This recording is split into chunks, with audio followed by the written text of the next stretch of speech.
Boleh kenalan dulu nih sama yang udah hadir tadi, yang udah nyapa.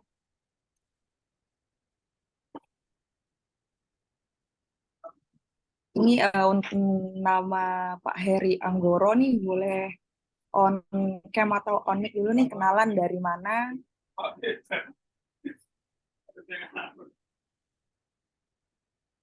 Selamat pagi Pak, boleh kenalan dulu Pagi, nih, nama, asal, dan dari instansi mana. saya Eri Anggoro Jatmiko dari Batang, dari Batang. Tempatnya tapi di desa Subah, Batang ya. Oke, selamat Ya, datang. ya.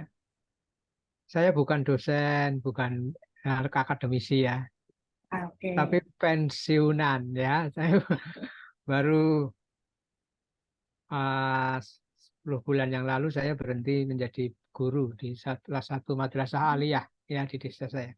Ya. Nah, kebetulan saya mengetahui ini dari kawan di Facebook itu Mas apa Ah, Mas Tri Guntur ya, Mas Guntur iya, yang mengajar di Sadar itu kayaknya ya.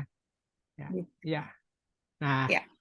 kebetulan saya juga senang senang membaca lah gitu ya, senang buku. Dan siapa tahu nanti saya dapat banyak pengetahuan, banyak informasi di sini. Maka saya memberanikan diri untuk ikut ya. Ya. Ah, oke. Terima Terima kasih. kasih. Ya, terima kasih banyak Pak Heri Ya, atas partisipasinya. Semoga nanti diskusinya bisa bermanfaat dan siapa tahu nanti Bapak bisa menulis dan menerbitkan buku juga di Bintang Semesta Media. ya, amin, amin, amin ya. Amin. Terima kasih Pak. Ya, ya. Oke, siapa lagi nih yang baru hadir nih? Ada Faikur Rahman. Boleh on cam atau on mic dulu nih untuk kenalan-kenalan dulu sebelum acaranya mulai.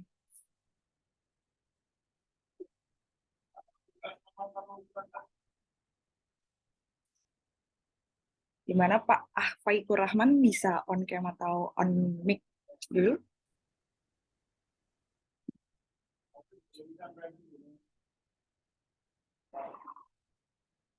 Oke, kita cari yang lain dulu nih. Oh, Pak Faikur Rahman udah on mic nih. Ya, Mas Guntur berarti. oke. Selamat pagi semuanya.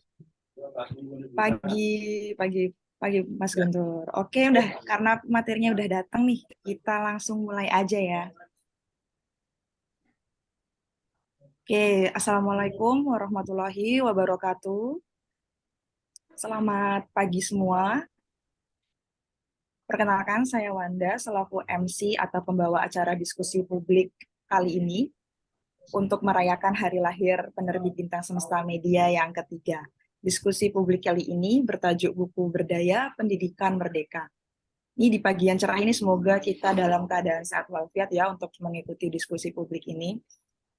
Selanjutnya, izinkan saya selaku MC untuk memaparkan rundown diskusi publik kali ini, yaitu ada yang pertama pembukaan, kedua sambutan-sambutan, ketiga acara inti atau diskusi umum yang disampaikan oleh pemateri, keempat sesi tanya jawab, dan kelima ada penutup.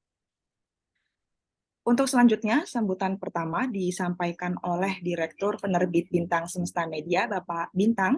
Untuk Pak Bintang, waktu dan tempat dipersilahkan.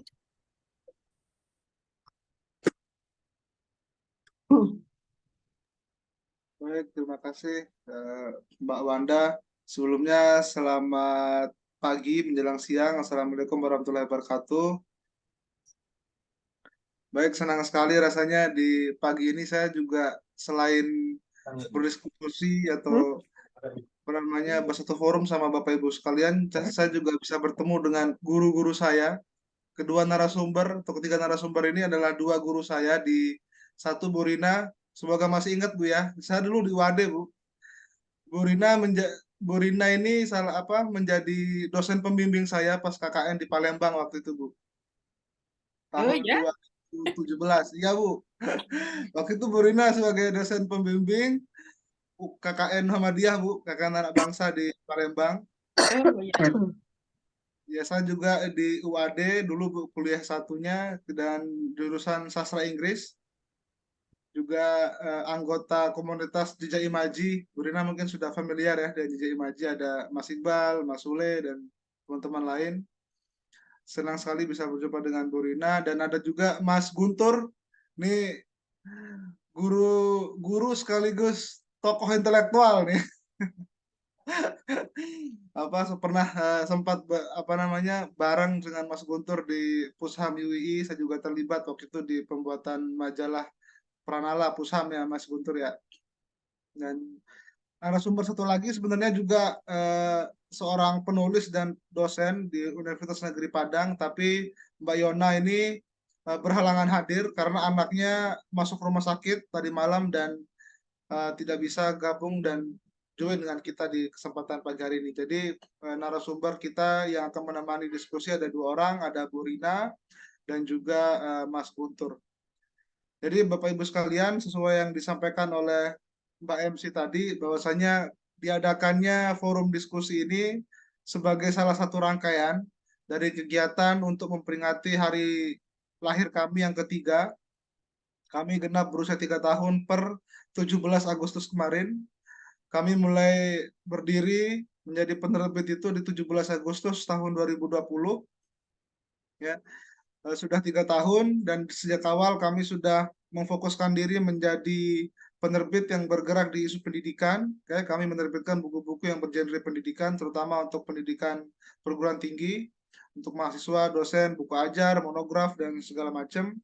Dan alhamdulillah sampai saat ini di tahun ketiga kami sudah menerbitkan sekitar 675 judul buku, yaitu rata-rata buku-buku perguruan tinggi. Dan sesuai tema kita pada diskusi kali ini, buku berdaya pendidikan merdeka, sekaligus untuk melihat bagaimana peran buku ya, peran buku dan bagaimana juga pendidikan merdeka ini atau pendidikan merdeka belajar yang saat ini sedang digalak-galakan juga bisa berkontribusi untuk melahirkan buku-buku yang berkualitas seperti itu. Dan mungkin itu yang bisa saya sampaikan. Selamat berdiskusi Bapak Ibu sekalian. Terima kasih atas kehadirannya. Sekian, Assalamualaikum warahmatullahi wabarakatuh. Waalaikumsalam warahmatullahi wabarakatuh. Demikian sambutan yang disampaikan oleh redaktur penerbit Bintang Semesta Media. Untuk selanjutnya ada sambutan dari penerbit Indonesia, dari Ikatan Penerbit Indonesia. Ini kira-kira barusan mengabarkan tidak jadi begini, bisa hadir berhalangan. Oke, untuk selanjutnya bisa sambutan dari redaktur pemimpin redaksi Mbak Nur Rahmawati.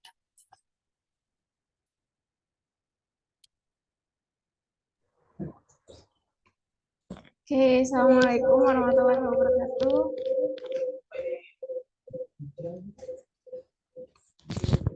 Selamat siang semuanya. Salam Bu Rina. Apa kabar Bu?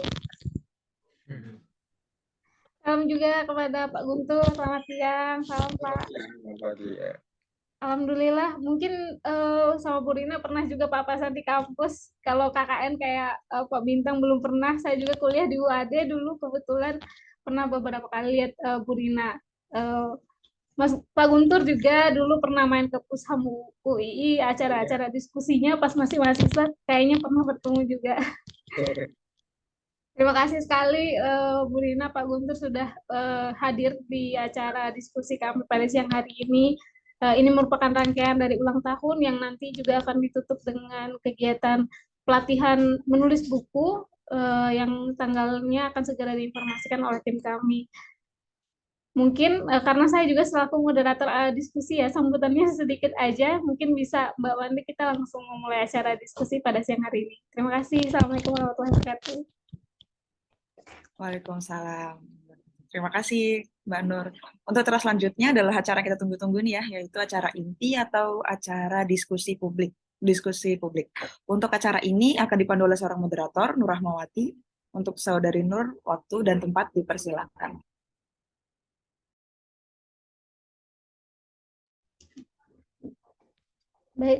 Baik, bismillahirrahmanirrahim.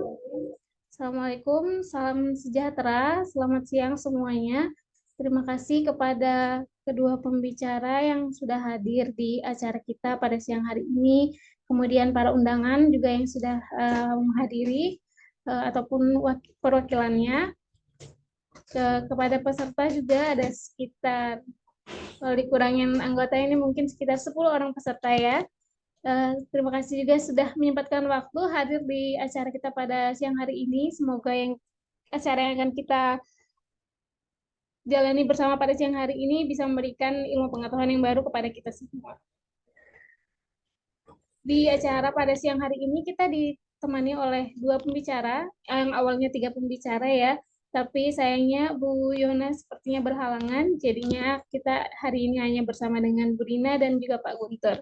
Mungkin sebelum kita masuk ke sesi diskusi, saya akan membacakan sedikit CV dari pemateri pertama kita, Bu Rina Ratih, dan lalu para pemateri kedua kita, Pak Guntur. Bu Rina Ratih ini merupakan seorang dosen di Program Studi Pendidikan Bahasa dan Sastra Indonesia, Universitas Ahmad Dahlan. Beliau terakhir telah menyelesaikan pendidikan S3 di Ilmu Sastra Pascasarjana Universitas Gadjah Mada, dan sekarang aktif sekali sebagai asesor BEM PT, kemudian asesor Lamdik, dan juga reviewer beasiswa pendidikan Indonesia BPI. Sangat luar biasa sekali. Semoga diskusi yang kita jalani hari ini bisa memberi insight yang banyak ya, Bu. Selanjutnya adalah Pak Tri Guntur Narwana. Beliau ini juga merupakan seorang dosen di Program Studi Ilmu Komunikasi Universitas Mercubuana, Yogyakarta. Beliau juga adalah direktur di Mindset Institute.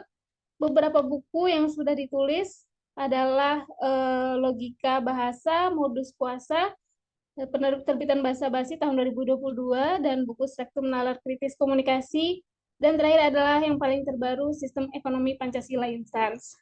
Bu Rina Ratih ini sebenarnya juga ada buku-buku ya Bu, tapi di CV yang dikirimkan ke saya tidak dituliskan, jadi saya tidak membacanya. Nanti bisa kita lihat langsung buku-bukunya di materinya Bu Rina Ratih. Nah, diskusi kami pada siang hari ini berangkat dengan tema buku berdaya pendidikan merdeka. Jadi kalau kita melihat semakin ke sini, sepertinya ada sebuah ancaman juga kepada penerbitan buku gitu. Dengan peralihan pembaca yang lebih mengkonsumsi banyak ke media-media yang visual. Namun di samping itu juga sebenarnya kita bisa melihat adanya peluang perkembangan buku-buku digital.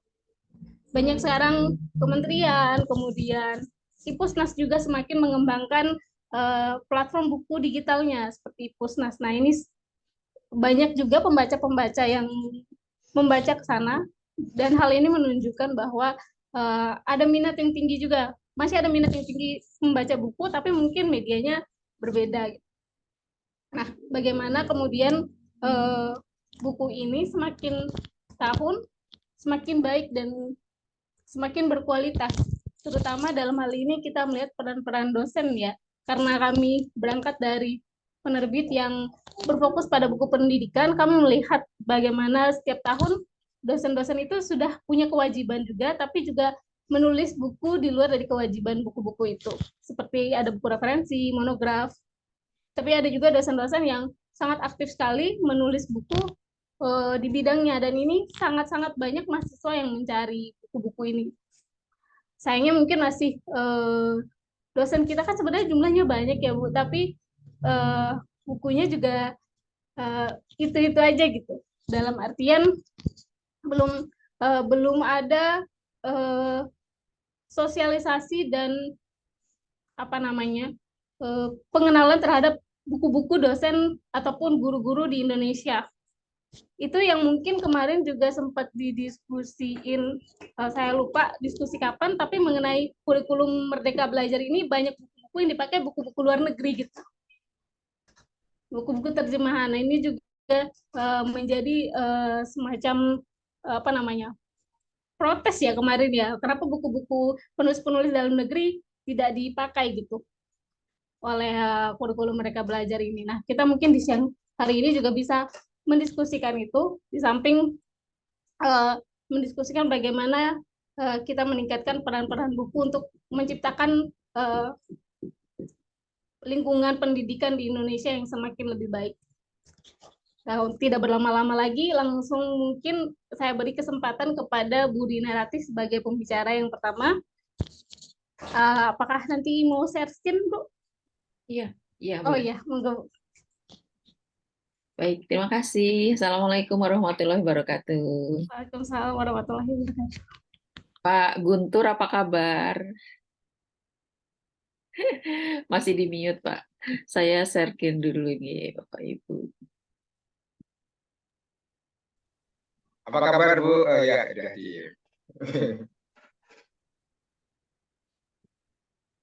Sudah kelihatan, Mbak Moderator? Sudah ya? Sudah terlihat, Bu. Sudah. Baik. Saya awali dulu ya. Assalamualaikum warahmatullahi wabarakatuh. Yang saya hormati, siapa ini Pak Guntur ya? Ya. Sesama materi, panitia, Mas Bintang, dan ternyata mahasiswa alumni KKN Muhammadiyah untuk Negeri ya beberapa tahun lalu di Palembang, alhamdulillah. Dan ternyata Mbak ini juga siapa namanya? Mbak moderator juga Mbak Nur, siapa namanya? Mbak Nur ya? Ya, Mbak Nur, Mbak Bu. Nur juga dari UAD. Sudah lulus belum? Dari UAD, Bu. Lulus 2020. Oh, alhamdulillah ya. Ternyata bergabung di penerbit ya. Baik. Iya, Bu. Baik Bapak Ibu dan semua yang hadir di Zoom pada pagi siang hari ini, saya diberi kesempatan oleh panitia untuk berbagi sedikit pengalaman atau mungkin apa hal-hal yang perlu saya sampaikan dalam dunia tulis menulis, karena memang selama ini apa yang disampaikan oleh Mbak Nur tadi benar ya, dosen-dosen kita tuh banyak ya, bahkan punya kewajiban sekarang menulis atau mengumpulkan BKD ya setiap semester, dan tuntutannya tuh sebetulnya ada publikasi, ada buku, ada HKI dan seterusnya. Tapi menulis buku itu memang Mbak Nur tidak semua menyempatkan diri gitu ya. Tidak semua menyempatkan diri. Kalau mampu, saya yakin semua dosen itu mampu menulis buku. Guru-guru pun semua mampu menulis buku. Hanya ada yang tidak mampu berbagi waktu ya antara kesibukan dengan kesempatan untuk menyisihkan waktu untuk menulis. Saya akan mulai dari sebuah buku yang ditulis ya oleh seorang penulis namanya Pak Devi. Judulnya itu Muda, Berdaya, dan Kaya Raya. Jadi judul aja udah menarik ya. Dan memang salah satu suatu hal yang menarik bagi pembaca itu adalah judul novel gitu ya, judul buku juga semua harus menarik gitu. Kalau hanya judulnya satu kata pasti agak kurang menarik. Tapi bagaimana judul buku itu harus membuat para pembaca itu memiliki keinginan tahu yang lebih besar untuk mengetahui isinya. Buku ini berjudul Muda, Berdaya, Kaya Raya. Ya. Ditulis oleh seorang penulis yang diterbitkan tahun 2019. Nah, sebetulnya buku ini merupakan kisah nyata dari dari penulisnya itu, dari Fafah Devi itu ya.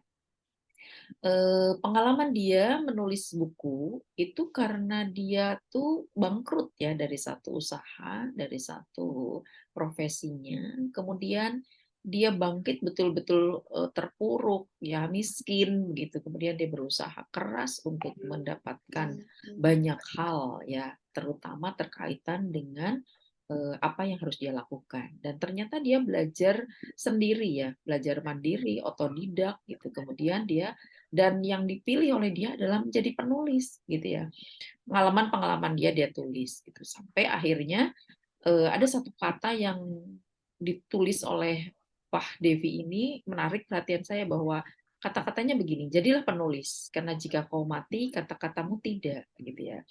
Saya ingat juga tulisannya Ali Syahbana ya.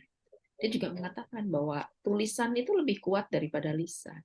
Jadi kalau kita menulis, tulisan itu akan abadi dibandingkan dengan kata-kata atau lisan.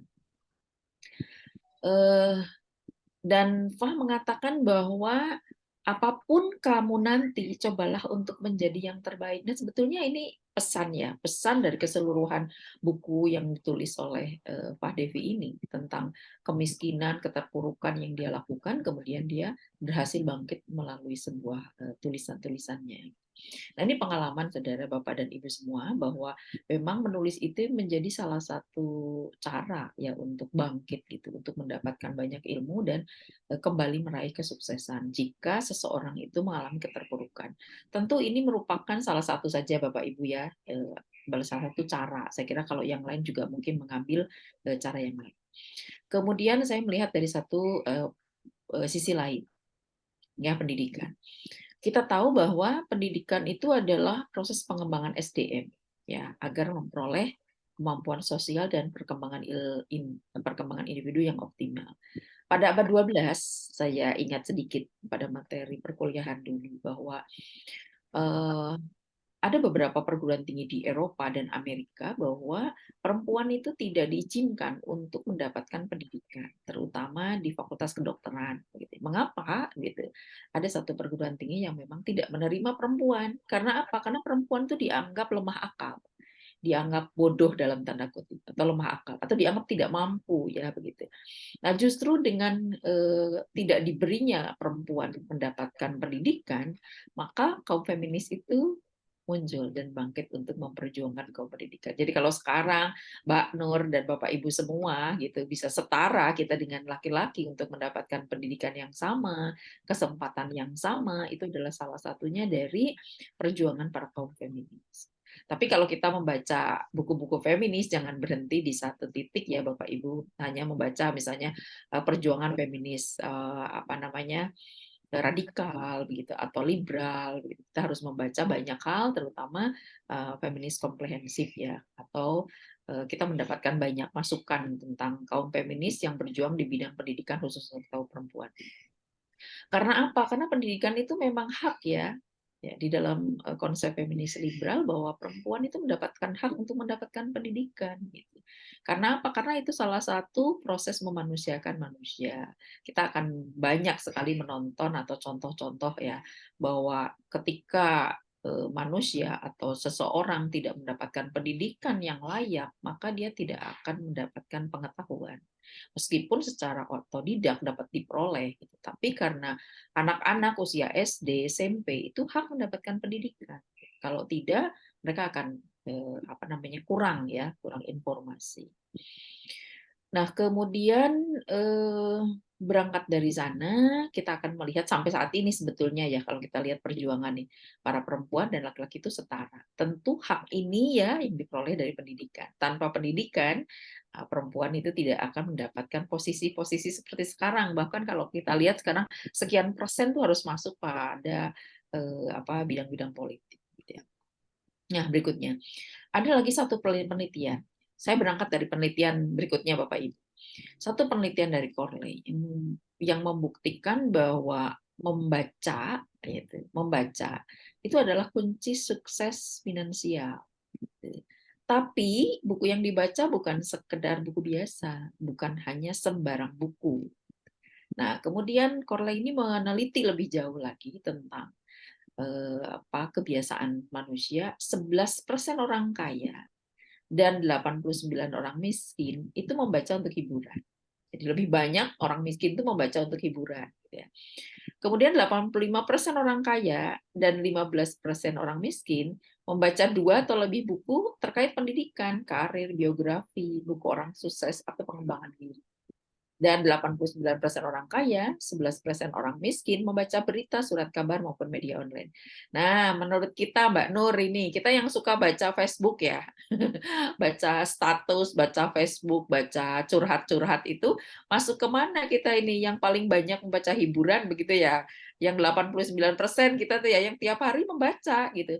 Kalau dengan adanya handphone sekarang, hampir setiap orang gitu ya, itu membuka handphone dan membaca gitu. Tapi yang dibaca itu apa? Hiburan kan? Kita melihat TikTok, melihat komen gitu ya. Itu sebenarnya membaca, tapi membacanya itu hiburan gitu.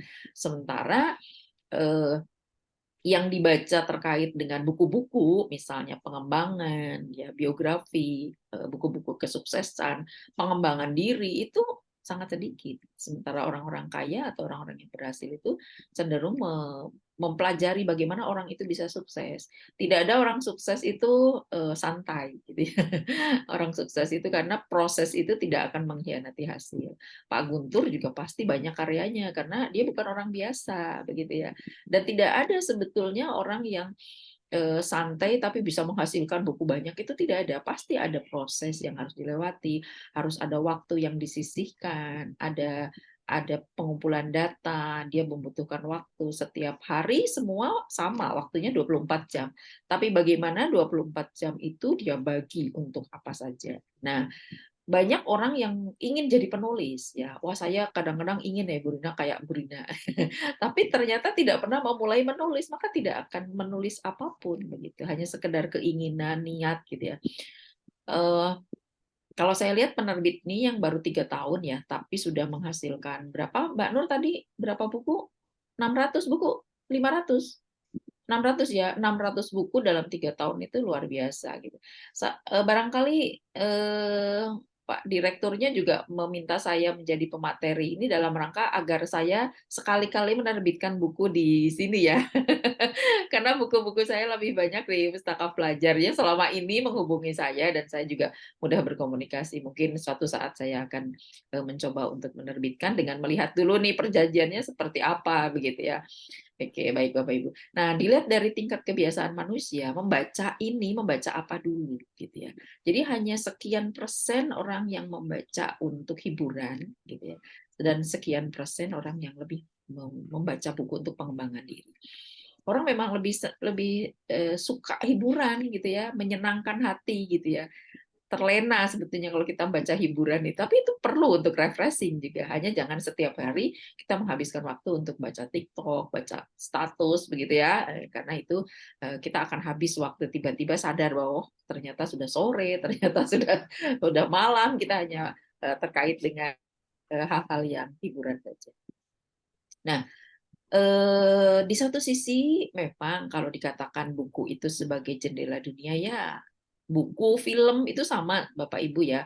Kalau saya juga suka lihat film gitu ya. Kalau dunia sekarang lebih cenderung ke film ya, kita bisa lihat film dari berbagai informasi di internet itu.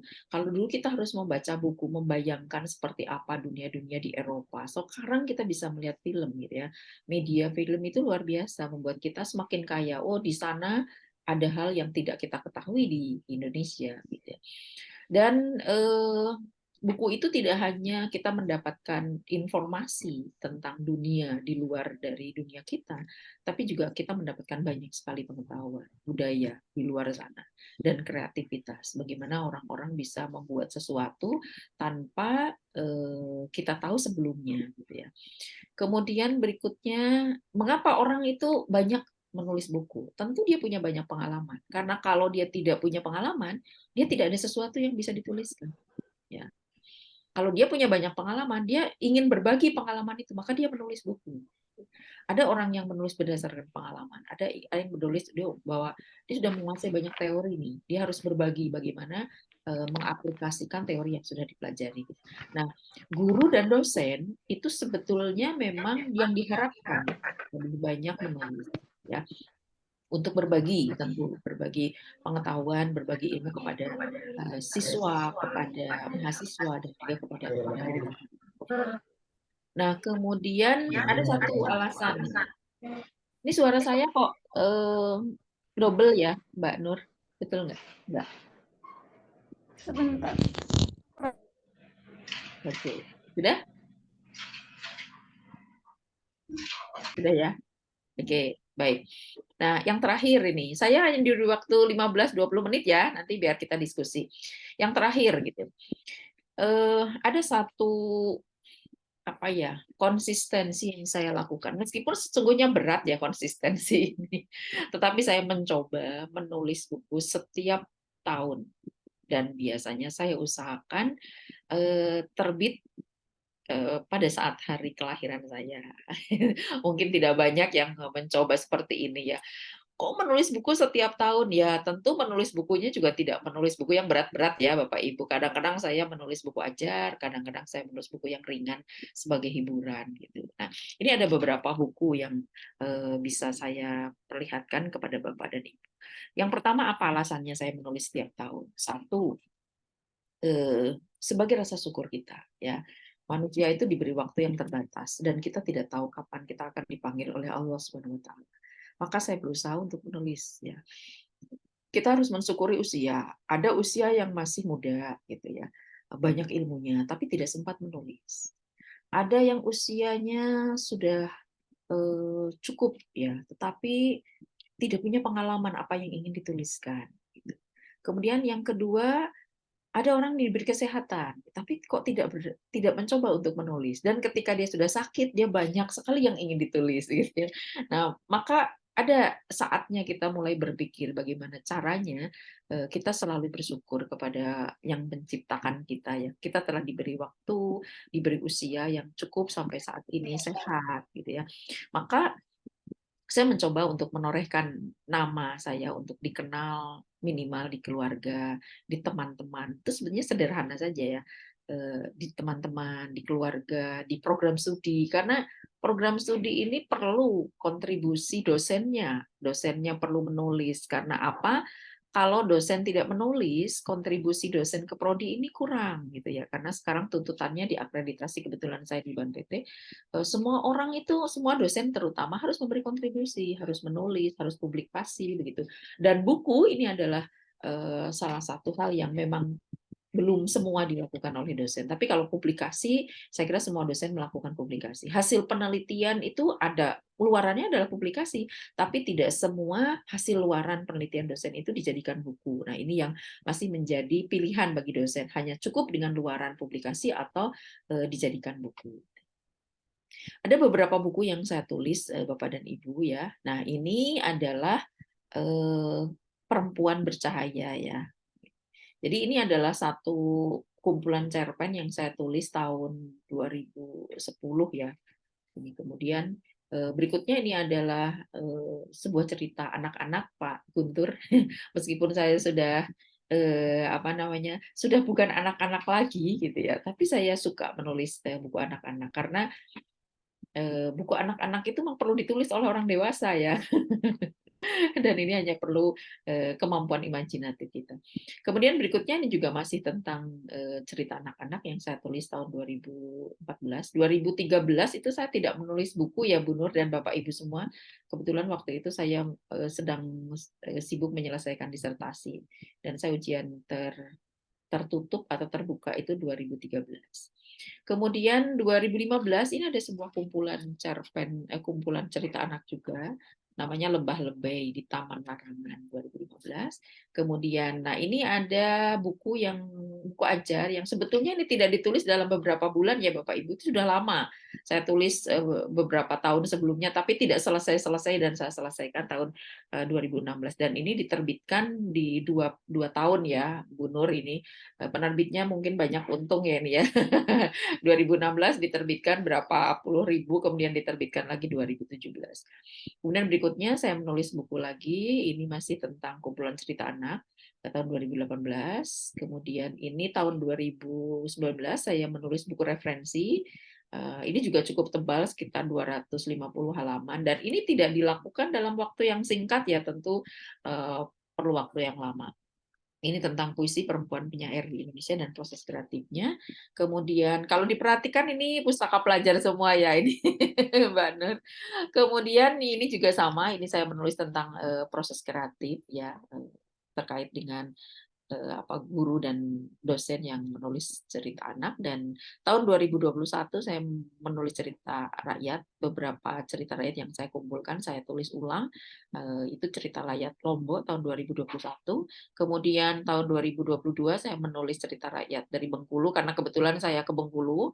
Jadi saya kalau ke Bengkulu itu beberapa kali saya ke Bengkulu ya, seperti Mas siapa itu dulu kan saya ke Palembang tuh ya, tapi tidak sempat menulis buku tentang Sumatera. Ini saya ke Bengkulu dan pulang saya mencari data, kemudian saya melakukan wawancara juga di sana dan maka jadilah sebuah kumpulan cerita rakyat yang saya beri judul Pagar Dewa. Kemudian yang terakhir tahun ini saya berapa bulan sebelumnya saya ada kesempatan tugas ke Kepulauan Buton dan Wangi-Wangi atau Wakatobi gitu ya. Kemudian tahun berikutnya saya pun menulis buku tentang ini berdasarkan ada survei ya, bertemu dengan beberapa orang tanah, kemudian referensi juga, kemudian jadilah buku ini. Saya kira itu Mbak Nur untuk sementara, mudah-mudahan nanti kita bisa berdiskusi lebih jauh ya. Dan yang terakhir, nah ini saya sampaikan bahwa menulis itu adalah memerdekakan jiwa ya. Kita perlu kebebasan ya, kebebasan berekspresi tentu. Dan menulis itu adalah rekreasi, baik rekreasi imajinatif, emosional, dan imajinal ya. Dan saya berharap ayo menulis ya, jangan menunda-nunda lagi, karena sudah cukup usia kita ya, begitu Pak Guntur ya. Saya kira itu dulu dari saya, Bapak Ibu semua, dan Pak Guntur, serta tadi ada Pak yang siapa yang dari Pemalang ya, mudah-mudahan terinspirasi dengan apa yang sudah saya lakukan, dan nanti Pak Guntur juga akan punya banyak pengalaman tentang menulis buku. Saya kira itu saja.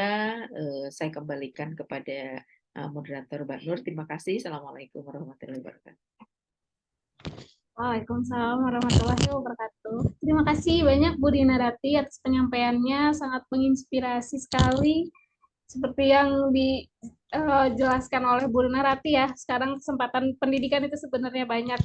Jangan sampai kita tidak memanfaatkannya, karena pendidikan ini juga sebagai tameng ya untuk mencegah hal-hal negatif dari teknologi ini. Seperti Facebook tadi kan, membaca banyak bacaan-bacaan yang sifatnya hanya hiburan, akhirnya waktu kita hanya habis di sana.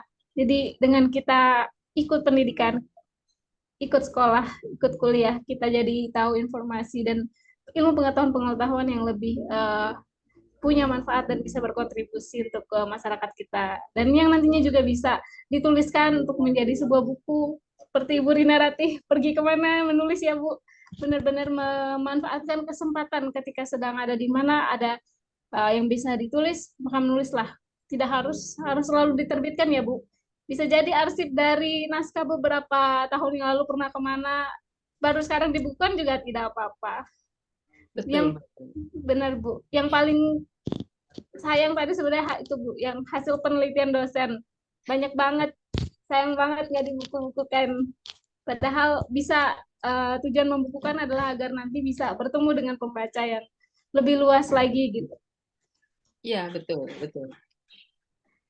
Terima kasih Bu, banyak sekali ya tadi yang disampaikan oleh Bu Rina Ratih, dan banyak juga buku-bukunya Bu Rina yang sudah sangat-sangat familiar, terutama teori semiotika tadi. Itu buku wajib dari siapa ya dulu dosen saya. Oh ya, jadikan buku wajib ya? Iya, kalau bisa itu wajib dibaca kalau kuliah ini. Begitu, mari kita langsung saja mendengar penyampaian dari pemateri kedua kita, Pak Guntur. Monggo Pak Guntur, waktunya saya persilakan. Oke, cek. Kedengaran Mbak Nur ya?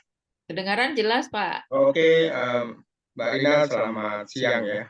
Teman-teman Mas Bintang, bertemu Mas Bintang, Mbak Nur itu kebetulan dalam satu momen saya hampir 15 tahun di Pusat Studi Hak Asasi Manusia. Jadi ada sebenarnya 3 fase pengalaman saya, terutama sebenarnya ingin saya bagikan ya dalam konteks membaca, apakah memang buku itu bisa menjadi bagian dari satu dorongan untuk memerdekakan diri, atau sebaliknya ya, justru buku itu malah justru menjadi penjara dari pikiran kita. Ini sesuatu yang mungkin kita nanti bisa elaborasi dengan diskusi kali ini gitu. Saya terbersit ini karena di Bu Rina, saya di KPM ya, di Gajah Mada itu, di media dan budaya, ada satu prinsip bahwa membaca sesuatu hal tentu, terutama dalam perkembangan pasca strukturalisme, kayak semiotika, hermeneutika, wacana, dan yang lainnya, itu kan tidak melihat secara fundamentalis ya, atau esensialis, bahwa sesuatu itu ya begitu saja yang harus diterima, atau yang begitu saja yang akan tetap abadi sepanjang masa. Nah, saya mulai itu, teman-teman, jadi saya mulai dari pertanyaan ya, saya mengulang pertanyaan tadi, apakah benar buku ya sebagai satu representasi dari satu karya penulisan itu benar-benar menjadi cermin dari upaya untuk memerdekakan ya dalam apalagi ini yang sering didengungkan oleh pemerintah, oleh kampus, oleh institusi-institusi yang memang bergerak dalam dunia literasi bahwa buku itu menjadi bagian dari cara pemerdekaan diri. Nah, saya mulai bertanya itu dari pertanyaan itu menyangkut saya punya tertarik dalam prinsip bahwa sebenarnya hidup itu ada dalam dua ketegangan atau dua dialektika. Yang pertama adalah tatanan, yang kedua adalah perubahan. Jadi ya, tatanan dan perubahan. Tatanan itu kalau dalam konteks politik misalnya itu lebih ke ranah membangun afirmasi terhadap konservatisme ya. Jadi orang ingin mempertahankan sesuatu hal karena sesuatu hal itu dianggap lebih stabil, lebih memiliki nilai value terhadap dirinya. Maka biasanya orang yang sudah menjadi istilah Mbak Rina dalam psikologi namanya zona nyaman gitu. Orang akan mempertahankan diri itu ya. Saya nggak mau berubah kok, saya nggak mau keluar, nggak mau move on, nggak mau macam-macam. Saya ini aja udah cukup dan ini menjadi bagian dari tatanan saya. Maka itu kemudian disebut sebagai orang kalau dalam paradigma ideologi pendidikan kan itu konservatisme namanya. Jadi dan konservatisme itu ternyata ada alat-alat pelangkutnya termasuk juga buku-buku. Jadi buku-buku banyak buku itu tidak menurut saya buku tidak harus kita lihat apa itu memerdekakan ataukah itu konservatisme di dalam konteks menjaga stabilitas bahkan panoptikon menjara pada pikiran kita itu harus dilihat di situ. Nah gitu. Jadi karena tatanan maka buku biasanya akan terartikulasikan, akan tergambarkan narasinya itu menjadi narasi-narasi yang afirmatif terhadap tatanan gitu. Kalau dulu dalam misalnya politik juga ada aristokrat ya. Kelompok aristokrat itu kan mencipta buku, menuliskan buku sesuai dengan tatanan yang ingin dibangun gitu. Nah, ini jenis buku itu banyak sekali. Bahkan Bu Rina dulu skripsi tahun 95, bisa 95 mahasiswa, kemudian tahun 97 mengerjakan skripsi. Saya mengkritik tatanan itu. Dulu ada tatanan di dalam kultur paradigma pendidikan kita yang disebut sebagai positivisme ya. Jadi positivisme itu punya sebuah mazhab atau sebuah paradigma pemikiran yang memang berorientasi pada satu perspektif tertentu ya. Perspektifnya tentu bahwa ilmu sosial itu harus sesuai dengan ilmu yang saintifik ya, seperti Auguste Comte, kemudian beberapa pemikir-pemikir positivisme, dan itu mempengaruhi hampir sampai tahun 2000 itu sangat mempengaruhi sehingga orang harus dipaksa ikut tatanan itu gitu melalui buku-buku rujukan atau referensi yang memang disediakan oleh episteme kampus gitu. Jadi kalau saya pada waktu itu datang tahun 95 itu nggak ada buku yang sifatnya itu maaf mungkin kalau tadi tatanan itu ada di pendulum yang lain itu buku itu sebagai bentuk negativitas atau negasi atau kalau bahasa aktivisnya pemberontakan ya.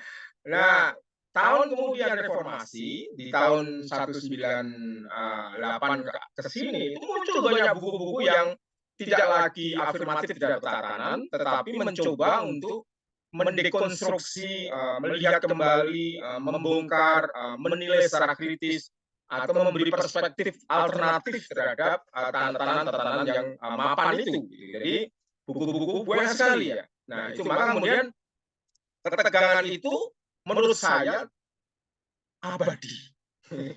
Jadi ketegangan itu mungkin sampai kiamat akan abadi. Ada filsuf pertama yang menjadi prinsip dasar dari tatanan itu ada namanya yang disebut sebagai Parmenides ya. Parmenides itu bahkan di filsuf yang lama sekali sebelum Renaissance, sebelum modern itu telah mendeklarasikan bahwa sesuatu dunia itu isinya tetap. Ya, sesuatu masyarakat itu tetap lah, tak berubah sebenarnya. Berubah itu hanya tampilan-tampilan aja, tapi sebenarnya tetap gitu. Ya maka Parmenides itu menjadi satu struktur yang kemudian mempengaruhi paradigma objektivisme, mempengaruhi positivisme, mempengaruhi nalar-nalar pikir yang tatanan kemapanan tadi. Namun kemudian muncul namanya Heraklitos ya. Heraklitos itu seorang filsuf yang mencoba bahwa yang abadi itu perubahan, bukan tatanan. Yang abadi itu bukan tatanan yang abadi, tapi perubahan itu. Segala sesuatu di dunia itu di bawah bumi, di bawah langit, di atas bumi itu selalu berubah, selalu berkemungkinan untuk mengalami perkembangan, perubahan, bahkan pembalikan, bahkan revolusioner, perubahan yang sangat mendasar. Jadi, nah, bayangkan saya meneliti itu sampai saya memiliki ide itu saya tuliskan tahun 2006 saya terbitkan Bu Rina itu buku yang saya lulusan komunikasi tapi bukunya pada waktu itu sempat sedikit viral dan sebelum ada dunia Facebook dan yang lainnya itu matinya ilmu komunikasi Bu. Kalau saya kuliah di bahasa Indonesia mungkin saya menulis matinya bahasa Indonesia gitu. Jadi saya mencoba memposisikan saya untuk mengkritik mendekonstruksi tatanan satu sistem epistemik pengetahuan yang kemudian itu direproduksi oleh pendidikan, oleh negara, bahwa orang harus manut dengan itu saja, orang harus ikut itu saja, gitu, aturan itu saja, dan tidak ada aturan lain, tidak ada alternatif lain, tidak ada possibility kemungkinan pemikiran-pemikiran yang lain, gitu. Ya, pemikiran lain kemudian pada era Orde Baru pada waktu itu dianggap liar ya Bu ya, dianggap liar, dianggap subversif, dianggap berbeda, dianggap berbahaya, maka dia harus diberangus, maka dia harus dipinggirkan, dieksklusi dan macam-macam. Itu terjadi dan buku-buku berkembang ketika reformasi. Ya. Hari ini semiotika itu tahun 99 baru berkembang. Di kampus saya itu tidak ada sebelum tahun 99 orang mengerjakan semiotika itu barang baru. Padahal itu tahun 70-an 60-an berkembang di Eropa, berkembang di Amerika. Tetapi baru berkembang tahun 90-an. Terutama tahun setelah reformasi. Nggak ada kajian lihat di dalam sejarah literasi, hasil publikasi yang melihat bahwa ada kajian wacana kritis, semiotika itu baru berkembang di situ. Maka itu sebenarnya bagian dari mendekonstruksi, mencoba memberi alternatif bagi penulisan buku termasuk ya. Bu Rina mungkin termasuk yang memproduksi dan saya punya bukunya itu buku yang semiotika. saya koleksi di lemari saya. Dan saya mengatakan itu, maka untuk itu saya juga akan menurunkan ini dalam dimensi diskusi hari ini ya. Karena kita hidup dalam pendulum tatanan dan pendulum apa yang disebut sebagai perubahan. Pendulum stabilitas dan ada pendulum yang lain yang disebut sebagai perlawanan atau critical thinking. Ya, itu. Jadi maka merdeka sendiri tidak bisa diterjemahkan sebagai bagian bahwa ketika kita membaca buku niscaya kita merdeka. Enggak. Jadi benar kata Bu Rina, membaca buku apa? Bagaimana membaca bukunya? Kan gitu ya Bu ya. Bagaimana epistemik pembacaan bukunya? Bagaimana kultur kita membaca buku? Bagaimana ontologik sampai aksiologik kita itu memposisikan kita dengan buku ya. Nah itu yang terpenting. Maka sebenarnya bisa aja membaca buku itu malah justru tidak merdeka. Karena buku itu hanya menjadi satu lingkup dari misalnya indoktrinasi. Buku yang kita baca adalah bagian dari afirmasi. Buku yang kita baca bagian dari brainwashing ya terhadap pikiran kita. Padahal substansi kemerdekaan itu substansi emansipasi ya. Pencerahan diri, Aufklärung atau bukan penjarakan terhadap tatanan sebenarnya. Substansi dari kemerdekaan adalah otonomi diri. Maka kemudian mengapa dulu ada kemerdekaan kemudian hampir sama dengan otonomi gitu.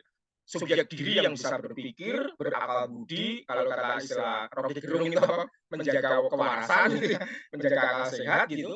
Maka apakah benar kita dengan membaca buku tiba-tiba langsung bisa berakal sehat? Belum tentu juga. Gitu.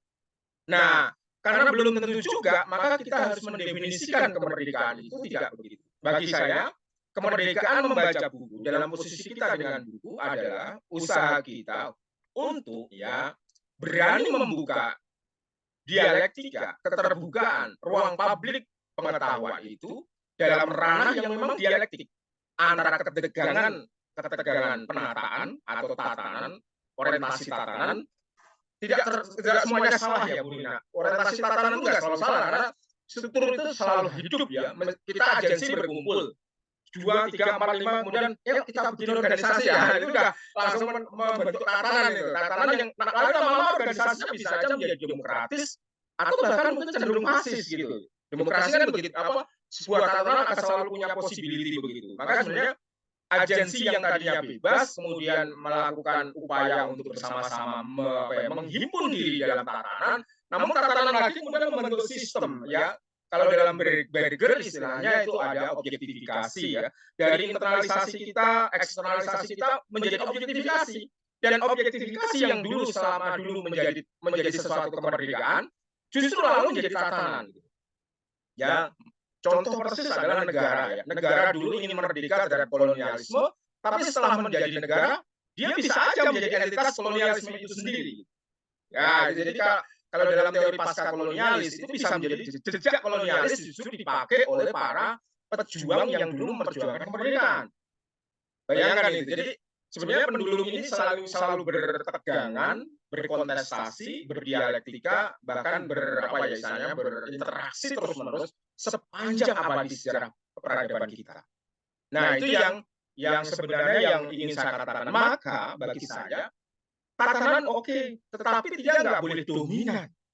Nggak boleh dominan, karena kalau dominan dia bisa sangat represif, bisa sangat eksklusif, bisa sangat bahkan mengeksklusi, karena tatanan itu kecenderungannya akan mengatur, menata gitu ya. Misalnya buku-buku ya, ada buku misalnya kewajiban, buku itu hanya isinya kewajiban-kewajiban, diindoktrinasi lah, bahwa yang benar A, yang benar A, yang benar A, maka dia akan menata kita.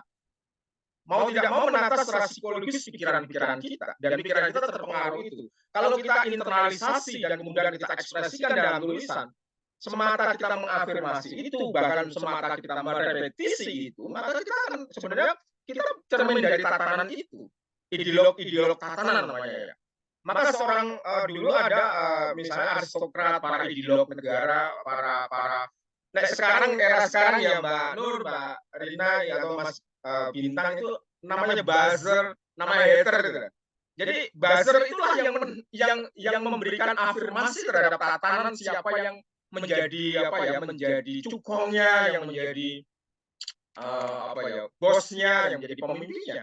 Dia juga menciptakan buku, tapi buku itu hanya memang mereproduksi dari apa yang sudah direncanakan, didesain sedemikian rupa oleh tatanan, termasuk pimpinan-pimpinan itu, termasuk bos-bos itu, termasuk cukong-cukong itu. Jadi itu yang sebenarnya yang saya katakan. Maka bagi saya, lalu gimana Mas Bintang? Temanya menarik ya Mas Bintang. Bagaimana buku dan bisa memerdekakan?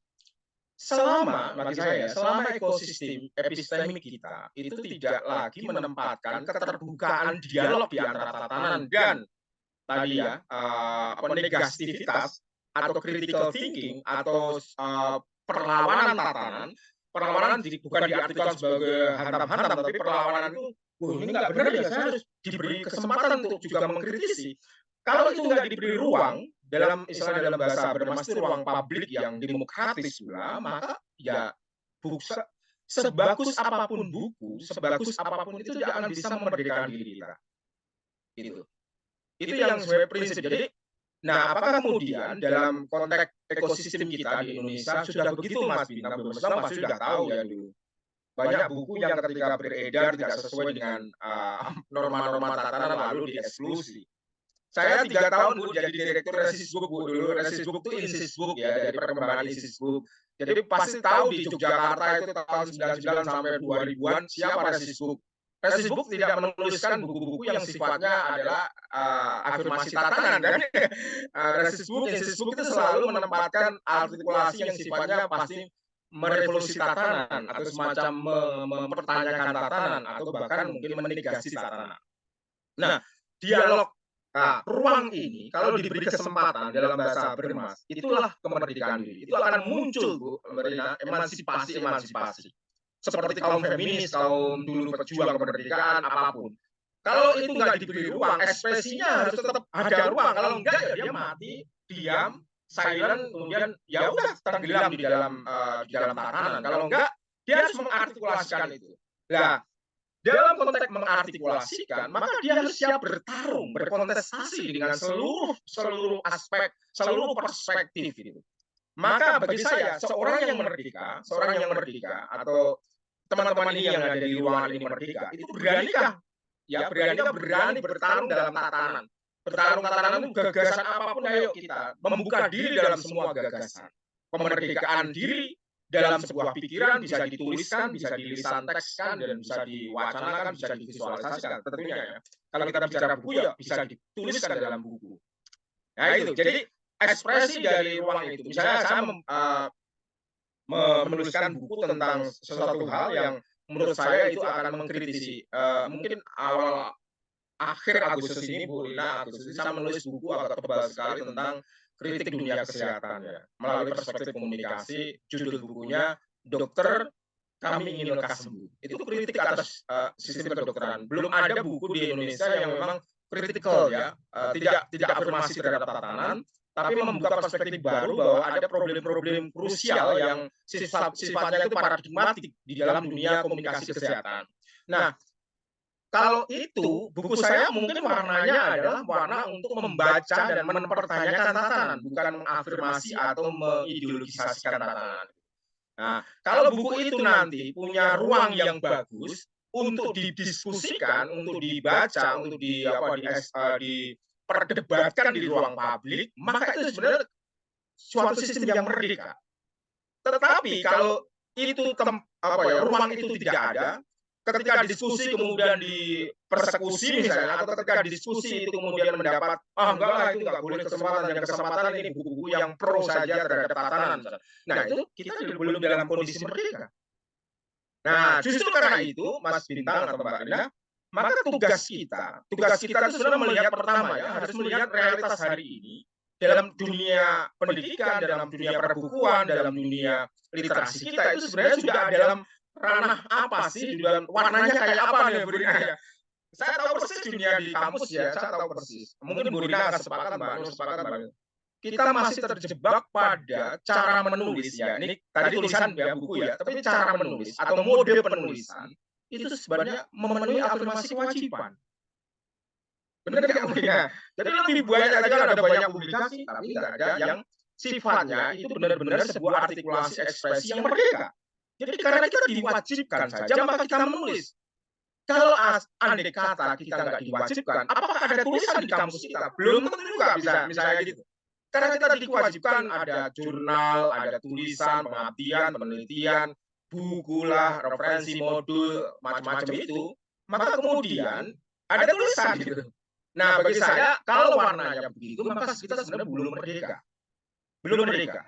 Kemerdekaan adalah dalam konteks penulisan buku, ada sejauh bahwa buku itu dicipta, saya sepakat ada tulisan di PPT-nya Mbak Rina, ada imajinasi kita yang memang benar. Dia muncul dari sebuah eksplorasi yang benar-benar, kalau dalam bahasa Jawa, kerentek hati, dan itu bisa diekspresikan di dalam kebebasan diri ya Bu Rina.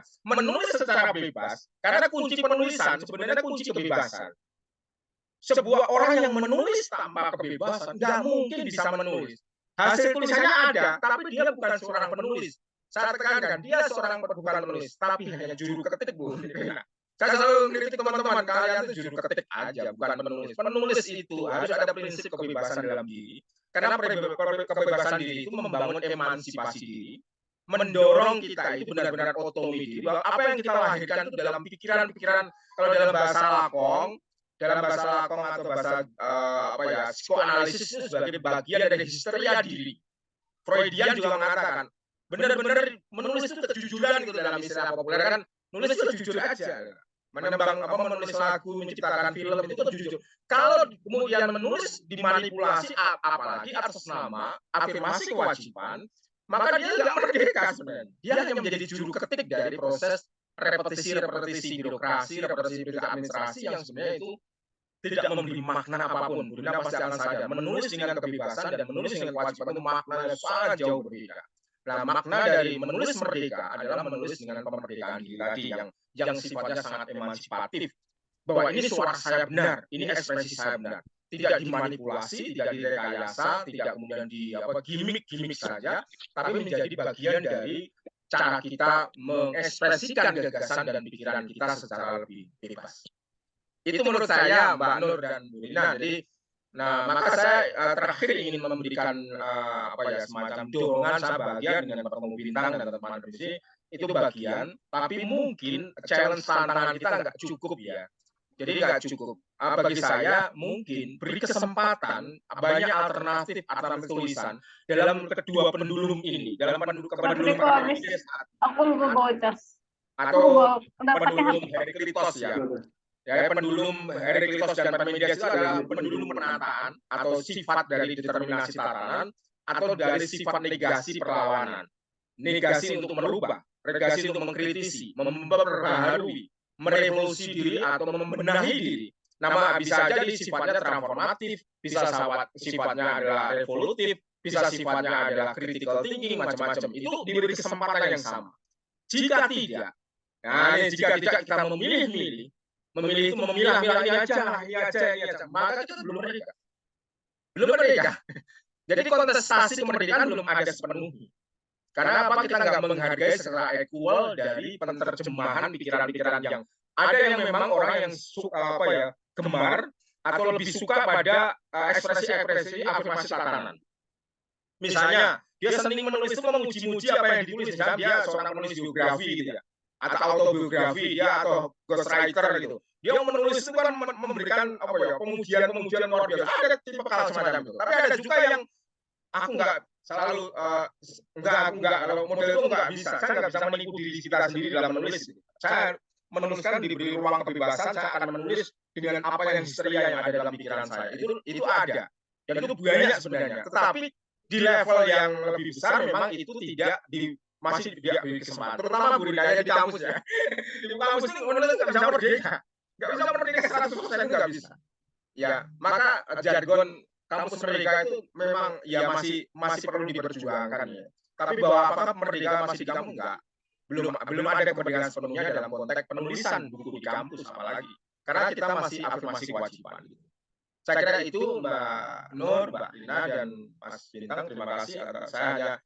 Saya nggak bawa PTT, lebih suka Mbak Senang pasti tahu kalau saya mengisi diskusi, pelatihan, ataupun dengan gaya-gaya yang semacam ini ya. Provokatif semacam ini, Bu Rina. Itu, makasih, terima kasih. Selamat siang. Selamat siang juga, terima kasih Pak Guntur atas materinya yang sangat memantik ya, pertanyaan yang sangat mendasar sekali. Apakah kita sudah merdeka apabila kita ada keterbukaan akses terhadap buku yang begitu banyak ini? Apakah artinya kita sudah merdeka gitu ya? Ternyata menurut Pak Guntur belum. Seperti kata Bu Rina tadi, kalau baca feminis juga jangan satu feminis doang. Kalau hanya menutup mata terhadap feminis-feminis yang lain juga kacau nanti jadinya. Jatuhnya konservatif ya Pak, hanya tidak berkembang gitu. Paradigma pandangan kita juga terhadap buku dari tahun ke tahun.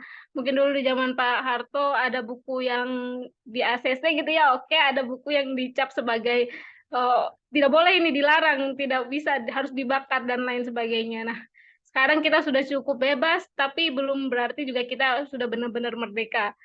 Merdeka artinya ada ruang yang luas dan kita bisa mendiskusikan seradikal apapun pemikiran kita, dibawa ke suatu diskusi ini, mari kita adu bersama-sama ya Pak, untuk kita akhirnya mencapai sebuah kebenaran yang kita cari, kemerdekaan apa yang kita cari.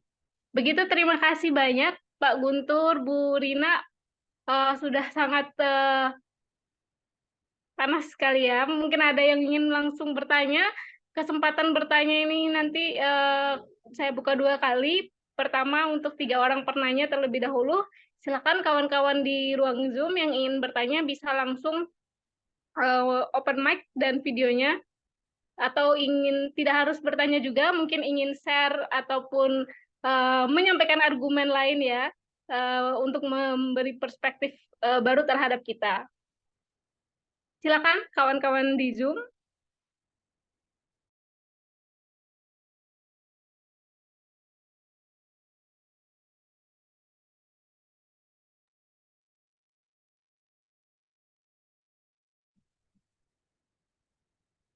Saya lihat di Zoom kita ada banyak sekali dosen-dosen, ya ada beberapa juga sepertinya penulis-penulis dari Bintang. Salam, ada Pak Eko Setiabudi. Selamat siang Pak.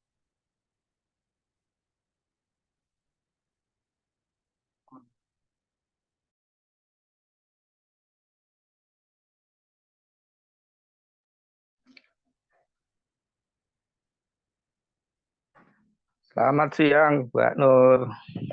Selamat siang, Alhamdulillah. Pak. Mantap, baru ini kalau saya gabung.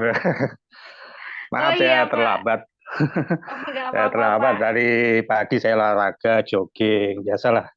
Kalau habis nulis saya harus jaga stamina kan. Ya, Masya fisik kita Allah, harus kita jaga. sehat sekali, Pak. Insya Allah, Alhamdulillah amin, Pak. sehat. Ya, ini penerbit Pustaka Bintang ini seperti rumah saya sendiri. Saya udah pernah ke Pernah Padepokannya main ke 2 sini kali ya, ya. Pak? Pernah main ke Iya, sini 2 juga kan ya, kali. Pak? Iya, Lagi nulis buku saya apa, Pak, ya, sekarang? saya nanti yang buku berikutnya saya nulis jalin akrabkan senior dan junior dalam masa orientasi mahasiswa baru. Nah, ini saya masukkan paradigma yang jelek selama ini orientasi. Nah, kita bangun yang sisi positifnya. Senior itu jangan menakuti sama juniornya kan gitu di kampus itu kan. Nah, selama ini yang terjadi itu sampai ada penyiksaan. Justru kita beri spiritual. Saya kasih contoh video-videonya Habibie, seorang atlet yang cacat bisa berhasil walaupun nggak finish, nggak dapat medali, tapi dia menyelesaikan dalam suatu lintasan. Nah, ini adalah perjuangan orang yang betul-betul menuntut ilmu harus seperti itu. Ya, saya itu Mbak Nur, Mas Bintang, saya terima kasih.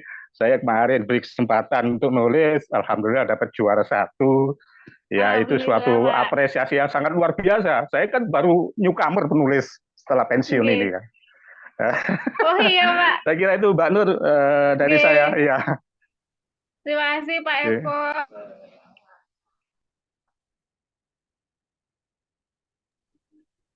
Silakan dari kawan-kawan Zoom yang lainnya, jika ada pertanyaan ataupun tanggapan terhadap materi kita pada siang hari ini, bisa langsung open mic-nya, bisa disampaikan.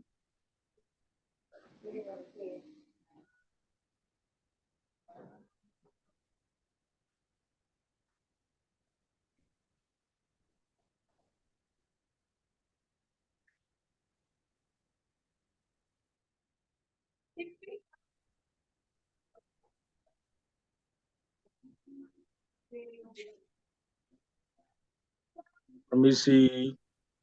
Ya, silakan Bapak dosen. Halo Pak Yuda. Waalaikumsalam. Apa kabar, Pak? Alhamdulillah baik. Alhamdulillah ya. Gimana, Pak? Bu Rina, dosen kami, Mas Guntur, salah satu mentor. Sehat-sehat Mas Guntur. Saya mau tanya nih ke Mas Guntur mungkin ya. Saya dulu saya kuliah angkatan 2007-2008 masuk Jogja. Saat itu banyak sekali kami temui buku-buku dari Resis. Ya, soalnya tadi Mas Guntur menyebut soal Resis Book tuh. Wah, judul yang paling melekat di kepala itu adalah tulisannya Mas Eko Prasetyo kalau nggak salah. Orang miskin dilarang sekolah gitu-gitulah. Pokoknya saat itu tuh ini jadi kayak pegangannya tuh anak-anak mahasiswa zaman itu. Dan Mas Guntur, Mas Eko Pras itu kayak semacam seleb ya. Waktu itu diundang ke mana-mana di kampus-kampus keliling gitu. Dan kami saat itu salah satu fans lah dari beliau, dari Mas Guntur gitu ya. Pertanyaan saya Mas Guntur, ini kan zaman sudah berubah sekali gitu ya. Hampir 12-an tahun yang lalu dan sekarang nih mahasiswa isinya adalah Gen Z gitu ya. Yang mungkin ya saya milenial ya, kalau Mas Guntur mungkin baby boomers. Gitu ya. Saya milenials dan generasi sekarang mahasiswa sekarang tuh Gen Z. Pertanyaan saya Mas Guntur, ini mau nggak mau sebagai penulis, sebagai ini kan kita harus bicara soal buku itu bisa diserap. Kalau dalam bahasanya Mas Guntur akan memilih kata diserap ya daripada kata terjual, kira-kira gitu ya, diserap oleh masyarakat, oleh publik gitu ya. Kalau bahasanya Bintang mungkin dibeli oleh publik gitu. Kalau bahasanya Mas Guntur terserap oleh publik gitu ya. Itu buku semacam Resis itu kira-kira masih masuk tidak gitu ya. Soalnya sebenarnya ya kami ini yang akademis itu ada mimpi juga bikin buku-buku berat gitu ya, buku-buku yang merupakan benar-benar kita mikir serius, kemudian kita mencoba untuk mencari referensi yang kita pelajari gitu ya. Tapi ada ada pertanyaan, apakah ini bisa terserap oleh publik sehingga kemudian bisa mempengaruhi publik atau tidak gitu. Nah, dari pembacaan Mas Guntur yang dia hidup dalam sekian zaman gitu ya, dan sekarang menjadi dosen bagi teman-teman Gen Z juga gitu ya. Apakah buku-buku semacam Resus itu masih bisa diserap atau tidak? Yang kedua, kalau misalnya mesti ada trik ya, itu kira-kira buku-buku semacam Resus itu harus diolah bagaimana gitu supaya bisa menjangkau adik-adik kita Gen Z ini gitu. Saya kira salah satu hal penting yang kita tawarkan ke publik kan kita harus tahu bukan market ya. Kalau Mas Guntur sangat menolak istilah market. Publik yang disasar lah ya. Publik yang disasar untuk menjadi penikmat dari buku-buku kita gitu. Saya kira itu pertanyaan. Apakah bisa ditangkap moderator pertanyaan kami? Oke, ya terima kasih.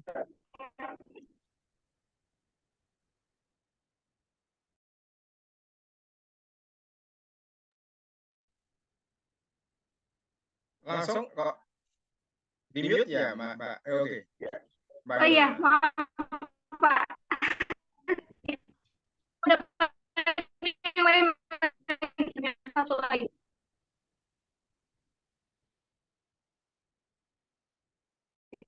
Ada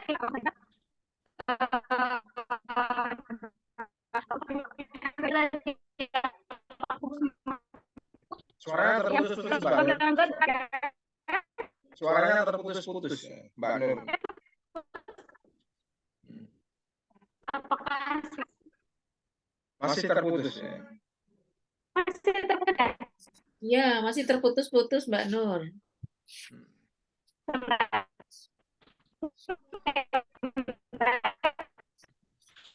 Mungkin handsetnya diperbaiki.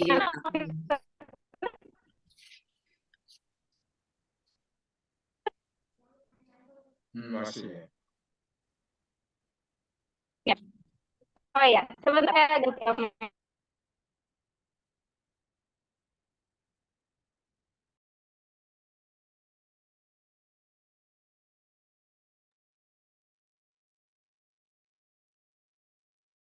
Sudah terlihat ya? Sudah jelas? Terdengar nih, udah. Alhamdulillah. Baik, tadi pertanyaan dari dosen Universitas Ahmad Dahlan juga, Pak Yuda. Pertanyaannya adalah kepada Pak Guntur, apakah bisa buku semacam Resis itu yang katanya buku-buku berat itu diserap oleh generasi sekarang, generasi Z, yang konsumsinya adalah buku self-help, self-improvement, kesehatan mental, dan lain-lain. Bagaimana, Pak? Terima kasih ya, Mas Yuda ini pasti dosen favorit di UAD ya. Udah bahasa Inggris di UAD.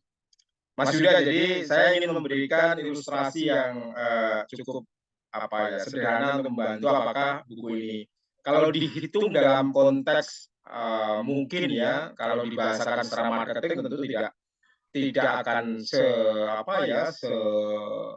sefantastik ya, misalnya novel-novel Terele atau siapa Murakami atau yang memang kalau dibeli itu kayak bisa dibeli secara kayak kacang gitu ya. Jadi sekali produk langsung bisa bookseller ya. Nah, tetapi dalam konteks bahwa apakah ia masih bisa diserap dibaca, masih.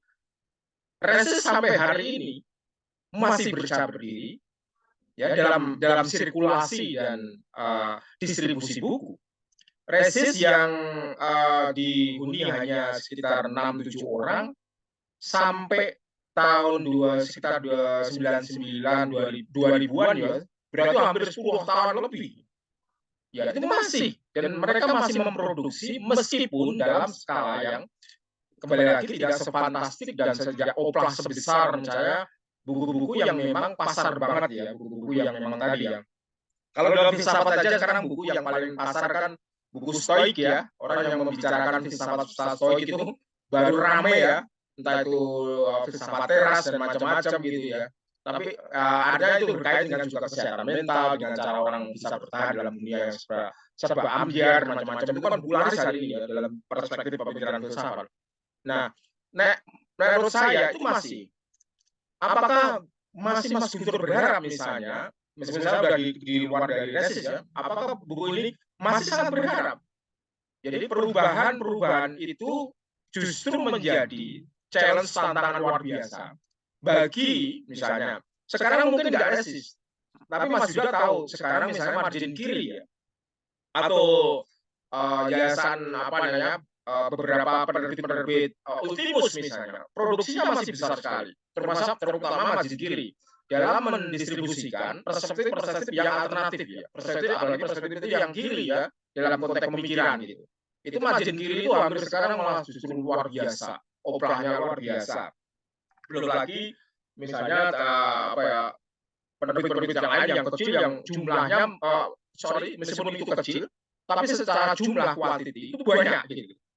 Ya, termasuk buku-buku independen terbitan di Yogyakarta itu terbanyak kedua setelah Jakarta ya penerbit di Yogyakarta ini. Namun apa yang menjadi penurunan atau tingkat tidak sefantastik dari buku-buku yang bestseller ya di konteks Gramedia, Togamas dan yang lainnya itu tidak semata diakibatkan oleh konten isi buku itu sebenarnya. Tidak. Artinya sebenarnya dinamika atau dialektika antara buku, pembaca buku, epistemik buku atau kelompok komunitas buku itu selalu menjadi saudara-saudara kembarnya yang bisa membangunkan buku ini menjadi laris atau tidak, atau minimal dalam bahasa sosial terbaca atau tidak di lingkungan pembacanya gitu. Karena saya senang sekali dengan prinsipnya Berger ya. Berger itu sangat istilahnya dia mengistilahkan dengan alat angkut. Alat angkut itu sebuah produksi apapun, entitas apapun, kalau tidak dihuni oleh alat angkut, tidak dibawa oleh epistemik ya alat angkut, terutama kalau buku ya komunitas buku tentu, atau kelompok-kelompok sosial yang juga ikut secara tidak langsung menjadi endorsement sosial buku, tidak secara langsung itu maka buku tidak akan laris. Maka sebenarnya kenapa bukunya Resis Insis itu laris di tahun 99 misalnya, 2000-an itu laris manis, bahkan menjadi buku identity atau simbolik dari orang-orang mahasiswa pelajar bahkan. Kalau di Makassar itu kalau nggak bawa kaosnya Resis atau bukunya Resis itu bukan pejuang gitu bawa Alina. Jadi kalau asli itu pakai kaosnya Resis, bukunya Resis di tas. Sehingga kalau meskipun dia bukan aktivis, kalau sudah membaca itu langsung orang berkata pasti aktivis. Jadi sudah sangat menjadi embedded di dalam diri orang-orang yang memegang buku itu. Bayangkan gitu. Nah, tapi itu kan lama-lama aku lihat dalam era hari ini itu kan berkurang ya. Komunitas buku, alat angkut buku itu berkurang. Sehingga menyebabkan juga relasinya dengan penurunan oplah, jumlah kuantiti dari para pembaca. Jadi bukan bukunya, tapi ini situasi kontekstual atau momentum lah ya. Jadi bukunya laris Resis itu pada zaman 99-an reformasi sampai sekarang, sampai 2000-an minimal, itu bukan karena bukunya itu Mas Yuda, bukan karena bukunya misalnya orang miskin dilarang sakit, tetapi karena orang membutuhkan itu. Ya, ingat dalam psikologi, buku itu bisa menjadi satu identiti ya. Saya kayaknya kurang sangat mahasiswa kalau nggak pegang buku itu misalnya dulu ya. Maka buku itu tidak hanya soal pengetahuan tapi identiti. Dia rekognisi lah dalam bahasa filsafat juga menjadi rekognisi. Kalau kamu aktivis kok nggak baca buku pada zaman itu, tapi sekarang kan aktivis jarang baca buku banyak juga ya. Tapi kalau dulu kan aktivis juga harus baca buku-bukunya Gramsci, Althusser, Marx ya, Lenin dan macam-macam itu buku-buku yang dipegangnya itu. Kalau dulu zaman Soeharto itu masih di bawah tanah gitu. Jadi identiti dan rekognisi pula gitu. Nah, sekarang enggak. Ya, saya rekognisinya ya harus pakai stoikisme, harus pakai bukunya mungkin novel-novel tertentu yang laris gitu ya. Sehingga saya dianggap sebagai generasi milenial atau generasi Z macam-macam itu yang berubah. Ya. Tetapi pertanyaan kembali, apakah masa depan buku ini akan kemudian hilang atau tidak bertahan? Saya kira enggak. Ya, perubahan buku menjadi menemukan momentumnya, menemukan itu tidak hanya dihitung dari 1 kali 2 kali periode, Mas Yuda ya. Jadi buku itu menjadi relevan dalam momentum tertentu. Kelak buku itu akan momentumnya tepat. Jadi buku itu laris tidak laris bukan karena isi buku semata, bukan karena kehendak rational choice dari para pembaca, tapi juga menemukan konteks momentumnya. Sehingga saya dulu membeli buku Ensis karena soal momentumnya ini tidak saya baca sebenarnya pengetahuan ini pada waktu itu tidak, tapi rekognisi pula hanya. Jadi hanya rekognisi untuk menampilkan saya biar dianggap sebagai aktivis, cerdas, pintar, kritis, ya gitu. Saya harus pegang punya Ensis gitu. Jadi kayak sekarang mungkin nggak tahu harus biar agak lihai dalam strukturalis saya pegang punya Lacan, punya siapa Michel Foucault, Habermas, macam-macam begitu. Jadi itu yang kemudian hadir dan sekarang terasa dan memang benar kritik kita, refleksi kita terhadap buku memang Mbak Nur ya, memang Mbak akan tahu juga tentang meskipun jumlahnya 600 penerbitan, tapi masih belum sesuai harapan kan Mas Bintang Mbak Nur ya. Pasti ya masih belum harapannya bahwa ingin buku itu tidak lagi hanya menjadi komplementer ya. Ini terakhir yang saya katakan. Buku tidak jadi hanya komplementer, penambah atau supply ya. Buku itu konstitutif diri kita. Aku membaca buku maka aku ada, itu loh Mas Yuda ya, harus dikasih ya. Aku membaca buku maka aku ada gitu. Ya, kita transformasikan pikirannya René Descartes dengan cara itu. Jadi bukan komplementer, bukan pelengkap, tapi buku itu adalah menentukan eksistensi diri kita. Nah, itu bayangkan. Buku itu bukan hanya sampingan, tapi buku itu penentu dari keberadaan menjadinya kita manusia. Nah, kalau sudah begitu, passion Anda terhadap buku itu luar biasa. Ya, tanpa buku kamu nggak ada. Itulah istilahnya. Sampai itu saya kira perspektif atau mentalitas semacam itu akan bisa membangkitkan buku menjadi luar biasa dan diminati bagi orang. Nah, ini tugas besar ya. Salah satunya tentu tugas Bintang, dengan teman-teman di penerbitan ini gitu. Kalau belum sampai bahwa buku menjadi cara menentukan keberadaan orang, maka tetap buku hanya menjadi komplementer. Buku itu hanya menjadi sampingan. Ya seperti es teh aja ketika sudah kita hausnya terobati, ya kemudian kita tinggalkan aja gitu. Seperti nasi kalau sudah kenyang kita nggak akan itu. Jadi dia bukan konstitutif kita, tetapi hanya komplementer. Saya kira itu Mbak Nur ya. Mas Yuda untuk menjawab Mas Yuda tadi pikiran-pikiran yang lahir dari buku itu bukan hanya ditentukan oleh buku itu sendiri, juga tidak hanya ditentukan oleh rational choice para pembaca, tapi juga ditentukan oleh konteks momentum yang ada. Konteks itu lebih luas cakupannya, lebih complicated, lebih komprehensif, lebih luas dan lebih relasinya lebih banyak. Saya kira itu. Baik, terima kasih Pak Guntur. Tadi mungkin ada yang tertinggal yang saya lupa bacakan ya dari pertanyaannya Pak Yuda.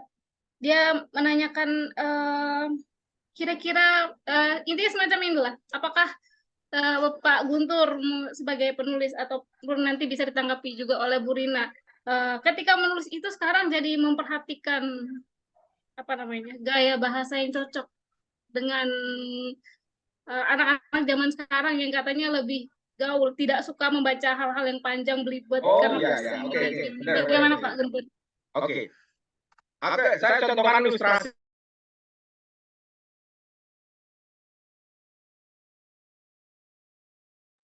Maaf Pak Guntur, suaranya termut. Oh iya, maaf ya. Sebelum saya ingin ceritakan satu ilustrasi penting. Saya pernah menulis satu buku terbaru 2023 itu tentang sistem ekonomi Pancasila.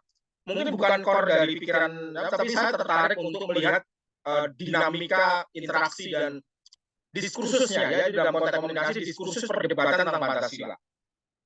Saat saya lontarkan ke penerbit mayor itu diterima di Instran Malang ya, penerbit Instran cukup besar di Malang itu. Kemudian saya pesan sedikit, Pak, Mas bikin covernya itu yang gaul. Nah, itu Mas Yuda ya. Artinya yang gaul itu yang mudi, karena saya sasaran segmentasinya ingin agar dia dibaca oleh anak muda. Orang tua juga lah, kita orang tua itu menjadi apa ya, kalau Tutpuri Handayani dalam konteks itu ya, anak muda. Saya membayangkan, saya bahkan memberikan ilustrasi bahwa buku itu sifatnya misalnya gambarnya, colornya ya, color image, covernya misalnya dibuat pastel gitu Mbak Rina ya, seperti novel-novel Mbak Rina itu loh. Jadi kayaknya nyaman sekali kalau pegang novel itu kan di Gramedia itu cover-cover novelnya indah-indah banget gitu ya. Tetapi yang terjadi ketika terbit masih juga merah gitu. Bayangkan gitu. Jadi masih cover kalau Pancasila itu masih merah putih gitu. Jadi Pancasila itu merah putih. Apakah saya yang salah? Tetapi dari situasi itu benar bahwa ternyata apa yang terterima terterpa dalam pikiran kita itu embedded loh ya, atau dalam bahasa tertentu ideologik gitu loh. Kalau kita ngomong Pancasila kita pasti merah gitu, benar nggak? Kalau kita memedi itu apa ya, lembut atau hantu itu pasti hitam gitu loh. Padahal banyak kali kita hantu-hantu sekarang sifatnya ada yang pink, ada yang kuning gitu, ada yang hijau itu hantu itu banyak, hantu itu langsung hitam. Itu kan image perspektif dan pengalaman perspektif itu atau persepsi itu kan ditentukan oleh konteks perjalanan pengalaman masing-masing ya. Nah, saya mengatakan demikian Mas Yuda untuk mengatakan bahwa memang harus sekarang ketika kita menulis ada artikulasi, ini pasti disetujui Mbak Rina ya, yang harus bisa katakanlah itu tidak bahwa itu kemudian harus bisa diterima oleh pembaca bukan, tetapi bisa frekuensinya itu bisa diterima gitu. Jadi kayak bahasanya bisa agak gaul, agak bisa sesuai dengan bahasa anak muda sekarang, tetapi tidak menghilangkan prinsip-prinsip dasarnya yang ada di situ. Itu memang semakin kerja sulit ya, kalau sesuai dengan pikiran kita rata-rata mudah sekali. Tapi mentransformasikan pikiran kita, tapi agar tersentuh dalam pikiran orang lain, empati dalam pikiran orang lain, membaca, itu sesuatu yang nggak mudah. Toh ketika sudah kita usahakan pun ada juga variabel-variabel untuk bisa menjadi itu gagal gitu, atau meleset gitu. Termasuk tadi warna gitu ya. Itu tetap akan gagal gitu. Ternyata orang muda hari ini cover-cover semacam itu nggak disukai pasti. Cover-cover yang kaku-kaku itu nggak mudah. Cover-covernya ya kayak cover-cover novel yang dijinjing dia itu asik gitu. Atau kalau dalam bahasa tertentu itu menjadi apa ya? Punya nyambung dengan hati ya Mbak Rina, nyambung dengan hati kita gitu. Kalau sedih ya nyambung dengan hati kita, kalau marah dengan hati kita gitu. Kalau kalau dalam dulu tahun 98 ketika situasi kritikal besar terhadap tatanan bangsa ini, maka buku-buku merah itu banyak sekali Mbak Rina. Covernya merah-merah, perlawanan selalu pakai pegang tangan, kemudian simbol-simbolnya selalu begitu. Selalu begitu. Resist kan dulu selalu begitu, ada simbol api menyala, bintang, tangan berkepal gitu. Tapi kalau sekarang apa itu anak muda malah apa ya? Nah, itu hanya menentukan momentum dan konteks. Saya kira gini. Nah, saya Aldous Huxley mengatakan margin kiri mampu melakukan itu dengan cover-cover yang sangat seksis, yang sangat sangat cantik, sangat indah, sangat anggun lah. Tetapi isinya dalam prinsip-prinsip dasar yang nggak berubah gitu Mbak Rina. Jadi mereka terjualnya banyak ya, ada yang bestseller, ada yang selalu ketika dia terbit PO-nya itu ya, order PO-nya itu luar biasa. Jadi ratusan. Termasuk Mas Yuda, saya membuat buku terakhir yang soal filsafat kan logika, bahasa dan modus kuasa Mbak Rina. Jadi mungkin Mbak Rina juga bahasa ya, nanti bisa itu ada logika, bahasa dan modus kuasa. Jadi 3 itu hubungannya ya. Saya kemudian menuliskan judul itu kenapa itu. Kalau saya tuliskan pengantar logika, nggak ada yang beli. Ya nggak ada yang beli. Pengantar logika dasar itu pasti yang beli cuma dosen-dosen aja, dan dosen yang mau baca. Kan dosen banyak yang mau baca. Jadi dosen yang mau baca aja yang beli. Tetapi kalau saya tuliskan bahasa, logika, dan modus kuasa, itu buku di bahasa basi, itu termasuk yang luar biasa, laris, Mbak. Yang biasa laris ya, diberitahu oleh penerbit itu laris luar biasa. Padahal buku itu setebal 500 halaman. Ya, kalau pengantar logika dulu itu kan hanya sekecil mungkin 150 halaman ya Bu Rina. Kalau logika itu tipis-tipis ya. Pengantar dasar logika itu kecil-kecil. Ya, saya harus menulis logika yang komprehensif dengan 550 halaman. Gitu. Tetapi yang laris, kalau 550 halaman tidak laris, apa gunanya gitu? Karena saya menggunakan judul logika, bahasa, dan modus kuasa. Laris manis. Nah itu, saya tempatkan ini karena pengalaman buku pertama saya tentang matinya ilmu komunikasi, saya harus pakai metaforik Mas Yuda ya.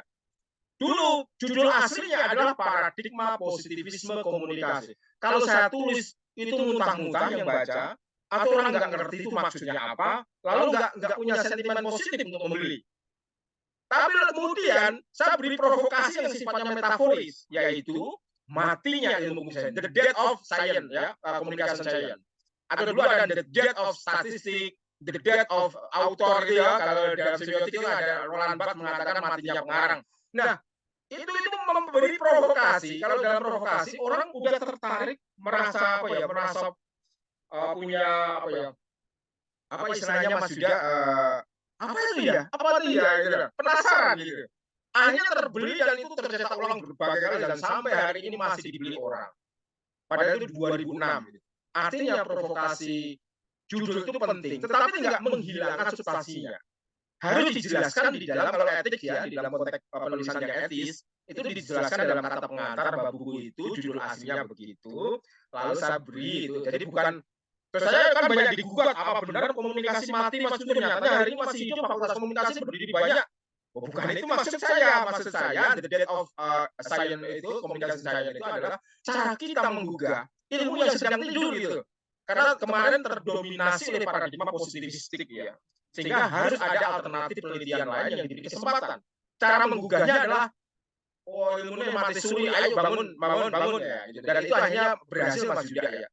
Mungkin agak penting itu jadi clue di penerbitan ini Mbak Nur ya, Mas Bintang ya. Jadi bisa, jadi tulisan-tulisan harus juga dikemas secara menarik, tetapi tidak kehilangan substansi dari apa yang kita tuliskan. Saya kira itu Mbak Nur, Mbak Rina, Mas Bintang, dan Mas Yuda. Terima kasih Pak Guntur. Saya langsung ke Bu Rina Ratih mungkin ya Bu, terkait dengan pertanyaan terima kasih Mbak Nur. Yuda ini. Jadi Ibu Rina Ratih juga kan menulis buku tidak hanya untuk mahasiswa, tapi juga untuk anak. Nah, sekarang anak-anak tentu berbeda ya Bu, dengan mungkin zaman Ibu pertama kali nulis buku anak juga. Apa aja nih Bu yang berubah, bisa di-share kepada kami semua mengenai penulisan. Baik, terima kasih. Untuk yang pertama saya tanggapi tadi bagaimana kita mencoba memilih bahasa ya sesuai dengan sasaran. Jadi ini juga kaitannya dengan tadi pertanyaan Mbak Nur ya. Bagaimana saya memang lebih banyak menulis cerita anaknya Pak Guntur nih. Kalau buku yang referensi itu hanya 1, 2, 3, 4, 5 lah ya. Yang banyaknya itu yang referensi. Awalnya itu karena saya sering diminta untuk mengisi pelatihan penulisan cerita anak gitu. Lama-lama kok saya harus buat buku ini, masa saya melatih terus tidak membuat buku gitu ya. Akhirnya lama-lama ketagihan juga, ternyata menulis cerita anak itu menyenangkan. Nah, kaitannya dengan bahasa, apakah kita perlu memperhatikan bahasa? Tentu saja bahasa yang kita pilih atau yang kita gunakan di dalam menulis buku itu menyesuaikan dengan sasaran. Jadi kalau misalnya saya ingat ada buku yang teori aplikasi puisi itu dulu saya menulis buku itu, buku ajar yang kemudian dipanggil dikti karena mendapatkan hibah. Kemudian ada catatan dari reviewernya bahwa buku ini terlalu tinggi untuk mahasiswa semester 3. Karena kebetulan kan sasaran buku itu adalah mahasiswa semester 3 untuk mahasiswa semester 3 mata kuliah apresiasi puisi dan kajian puisi begitu ya. Yang umumnya rata-rata di perguruan tinggi atau khususnya di pendidikan bahasa dan sastra Indonesia itu ada di semester 2 atau 3. Nah, catatannya itu hanya sedikit sebenarnya, tapi itu mengingatkan saya bahwa menulis itu memang harus sesuai dengan sasaran. Jadi, ketika buku saya terlalu banyak istilah-istilah asing yang harusnya itu mungkin dibaca untuk semester 2 ya itu dikurangi gitu ya, karena itu terlalu cocoknya mungkin untuk mahasiswa buku ajar semester 8 atau semester 7, semester 6 gitu ya. Jadi ketika kita menulis buku ajar untuk semester 2, tentu bahasanya, kalimatnya pun harus disesuaikan dengan kemampuan mahasiswa kita semester 2. Nah, begitu juga ketika kita menulis buku referensi. Sasarannya untuk siapa referensi ini ya? Untuk dosen, untuk mahasiswa yang sedang menulis tesis atau skripsi begitu, berarti kita harus menyesuaikan. Nah, begitu juga ketika kita menulis cerita anak begitu ya. Saya memang termasuk yang penulis langka ya. Penulis langka itu lebih banyak tetap menggunakan imajinasi, tetapi mempertahankan budaya-budaya di daerah, terutama cerita rakyat atau folklore lisan. penulis-penulis muda itu lebih cenderung kepada penulisan yang full imajinatif ya, dengan novel-novel yang sangat populer gitu. Dan biasanya itu memang menjadi best gitu ya. Sedangkan saya masih bertahan di penulisan-penulisan folklore, cerita rakyat ya di daerah-daerah yang kebetulan saya datangi beberapa kali. Kemudian saya sekaligus ada tugas dan saya melakukan wawancara ditambah dengan penelitian referensi begitu sebelum saya tulis kembali menjadi buku. Nah, mengapa saya lakukan itu? Karena tidak banyak yang mau melakukan itu dan saya berusaha untuk mendokumentasikan ya folklore-folklore lisan yang ada di Nusantara. Itu kewajiban saya sebagai dosen sastra sebetulnya. Tapi saya punya kebebasan untuk menulis ya. Tidak ada tawaran dari atau tagihan bahwa saya harus menulis tahun satu, itu tidak ada. Hanya keinginan saya sendiri aja bahwa ini ada seperti yang dikatakan oleh Pak Guntur bahwa saya ada karena saya menulis. Gitu. Jadi buku ini ada, saya tahun ini harus ada buku yang harus saya tulis, apapun jenisnya, tapi saya ada. Gitu. Nah, terkait dengan penulisan sastra anak, tentu berbeda gayanya ya. Ketika saya menulis cerita untuk remaja atau mungkin untuk seangkatan Mbak Nur dan kawan-kawan, silakan baca buku saya Perempuan Bersahaya, ya itu betul-betul untuk perempuan gitu ya, khas banget perempuan gitu ya, meskipun berbau feminis, tapi silakan dibaca. Betapa banyak buku itu tipis sebetulnya tidak tebal ya, tapi begitu banyak mahasiswa yang memberikan respon terhadap buku itu, dianalisislah dengan sosiologi, pragmatik, feminis, itu apa saja sesuai dengan keinginan mereka. Suatu hari mereka tuh ada yang datang ke saya, ada yang wawancara, ada yang ingin wawancara, ada yang kirim email gitu, ada yang ketemu langsung ingin mengetahui tentang latar belakang budaya buku itu gitu ya. Apakah betul seperti ini gitu? Saya katakan Anda itu punya hak untuk menafsirkan sendiri, jangan melakukan wawancara kepada saya dan mencocokkan harus sama dengan apa yang Anda analisis begitu ya. Jadi menurut saya ketika karya itu sudah lahir, sudah diterbitkan, itu menjadi dirinya sendiri gitu. Menurut saya tidak perlu Anda wawancara saya. Apakah betul Bu cerita perempuan kedua ini pengalamannya Bu Rina? Ya enggak lah ya, itu kan imajinasi gitu ya. Nah jadi Anda tidak selalu dikaitkan dengan apa yang ditulis itu dengan dunia kehidupan pengarang. Dengan penulisan cerita anak, saya agak prihatin ya, begitu banyak sekarang cerita anak yang dikemas dalam bentuk-bentuk hal-hal politis ya, dan kita harus bertahan untuk memberikan bacaan-bacaan terbaik. Saya pernah membaca buku Mbak Nana ya, bagus juga itu Bu Nana dengan LS Rebungnya yaitu sangat konsisten dengan dunia anak, menerbitkan buku bagus, buku full color ya karena memang mendapatkan dana yang cukup gitu. Kemudian dibahas dalam beberapa agenda, apakah itu membacakan cerita untuk anak-anak, itu dunia anak yang memang selalu menyenangkan, baik buat orang tua maupun guru-guru yang selalu berkontribusi di bidang anak. Nah, saya hanya sebagian kecil saja Mbak Nur ya dan Pak Guntur, sebagian kecil saja dari orang-orang yang ingin melestarikan folklore lisan di Indonesia karena kebetulan saya berada di dua-duanya ya Pak Guntur ya. Kita tuh kan berada di dua ya, dunia akademis dan dunia imajinatif gitu ya. Jadi harus mempertahankan. Ada dosen-dosen, bukan hanya ada, banyak dosen yang menguasai teori sastra, menguasai teori penulisan karya sastra, tapi tidak juga karyanya lahir terus-menerus gitu. Karena menguasai teori saja gitu. Meminta mahasiswa untuk membuat seperti guru juga, ayo membuat anak-anak buat puisi, tapi gurunya nggak menulis puisi gitu. Begitu juga dosen. Banyak ya dosen tuh yang penulis itu begini, tapi karyanya juga tidak ada. Gitu. Hanya teori-teori saja. Itu tidak cukup ya. Kita perlu memberikan satu kontribusi yang bermanfaat bagi pembaca sekecil apapun. Mungkin ketika buku saya yang seperti itu dibaca, cuman buku seperti ini. Atau mungkin dosen-dosen saya S3 gitu ya membaca, para profesor itu membaca buku-buku saya teori aplikasi ya atau mungkin buku-buku referensi lainnya. Hanya buku biasa saja gitu. Tapi ketika mahasiswa menemukan buku saya, dia merasa, wah ini saya beruntung ini dapat buku ini sebagai salah satu panduan dalam penulisan skripsinya misalnya atau penulisan makalah. Saya kira itu tanggapan dari saya Mbak Nur. Kebetulan tempat saya sudah ada nih, sudah terdengar ya. Baik, cukup dari saya. Terima kasih Mbak Nur, terima kasih Pak Guntur. Mudah-mudahan kita berjumpa lagi. Terima kasih. Assalamualaikum warahmatullahi wabarakatuh. Waalaikumsalam warahmatullahi wabarakatuh. Terima kasih banyak Bu Rina dan Pak Guntur atas tanggapannya. Semoga menjawab ya dari Pak Yuda. Kita sebenarnya sampai jam 12 ini, jadi masih ada sekitar 10 menit lagi. Monggo peserta di ruang Zoom, jika ada yang ingin bertanya, kemudian juga bisa memberi tanggapan.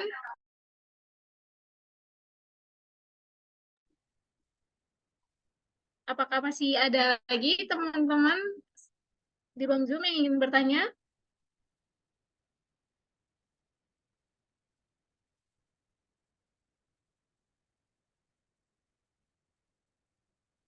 Tidak ada? Baik, kalau demikian, terima kasih semuanya yang sudah hadir. Terima kasih kembali kepada Pak Guntur dan juga Bu Renarati yang sudah menghadiri dan sharing banyak hal kepada kami hari ini. Semoga apa yang kita dapatkan hari ini diskusikan bersama bisa menjadi manfaat untuk pengembangan diri kita ke depannya. Terima kasih. Mungkin ini sebentar, mungkin ada sesi dokumentasi Zoom, saya bertanya dulu.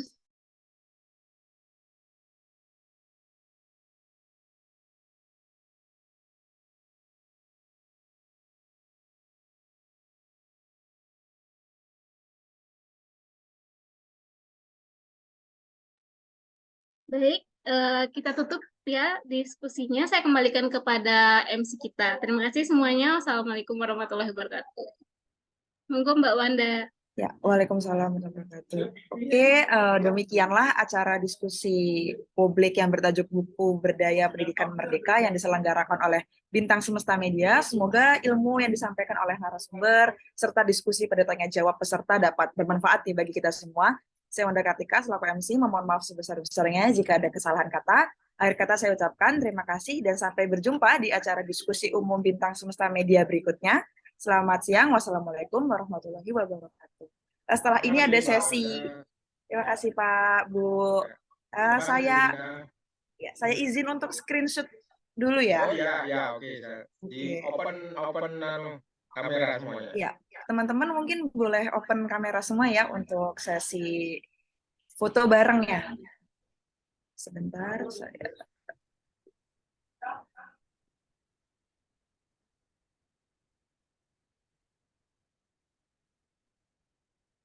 saya hitung. Saya belum, Bu.